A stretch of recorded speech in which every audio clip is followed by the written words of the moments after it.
বন্ধুরা, তোমরা কিন্তু আগের ব্লগে দেখেছো আমি ট্রেনে করে তারপর সেখান থেকে বাসে করে এবার কিন্তু বেহালা নেমে পড়েছি। তো বেহালার রাস্তা দিয়ে হাঁটতে হাঁটতে চলে এলাম কিন্তু বাপের বাড়িতে। হ্যাঁ বন্ধুরা, এটা কিন্তু আমার বাপের বাড়িতে, আর আজকে আমি বাপের বাড়িতেই এসেছি। আর এই হলো আমার মা।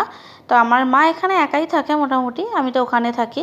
তো সকালবেলা হয়ে গেছে, রাতে আর তোমাদের সাথে কথা বলা হয়নি, চলে গেলাম বাজারে। সকালবেলা ঘুম থেকে উঠেই চলে গেছি বাজারে। এই বাজারটা তোমরা কে কে চেনো, হয়তো অনেকেই চিনবে। এটা হলো কিন্তু আমাদের বেহালার পুরাতন বাজার। আর এইখানে দেখো জগন্নাথের কিন্তু মন্দিরও আছে, তাই এই বাজারটাকে অনেকে কিন্তু জগন্নাথ বাজার বলেও মানে চেনে আর কি। তো এটা হলো কিন্তু মাছ বাজার, চলে এসেছে মাছ বাজারে। আজকে কিছুটা মাছ নেব।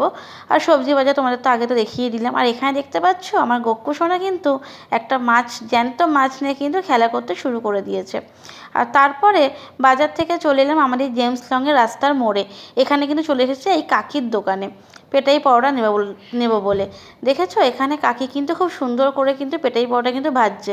আর এই পেটানোটা দেখো বন্ধুরা, এইটা যদি ভালোভাবে যদি হয় তাহলে কিন্তু পেটাই পাউডার কিন্তু মনেই হবে না। ঠিক আছে, আর সঙ্গে রয়েছে ডিম কষা আর আলুর দম, আর অবশ্যই ঘুগনি তো থাকবেই। তো খাবার টিফিন করে এবার কিন্তু চলে এলাম ছেলেকে নিয়ে একটা পার্কে। এটা হলো আমাদের 11পল্লী পার্ক, ঠিক আমার বাড়ির পাশে। তো এই পার্কে সঙ্গে অনেক ছোটোবেলাকার স্মৃতিও জড়িয়ে আছে, কারণ এই ছোটোবেলা থেকে আমরা এই পার্কেই আসতাম। আর এখানে দেখো কত রকমের বাচ্চাদের রাইডের জিনিসপত্র রয়েছে। তো আজকে এখানে এলাম, এসে ছেলের জন্য কিছু ছবি তুললাম। Thanks for watching. বাবা, দেখা হচ্ছে পরের ব্লগে।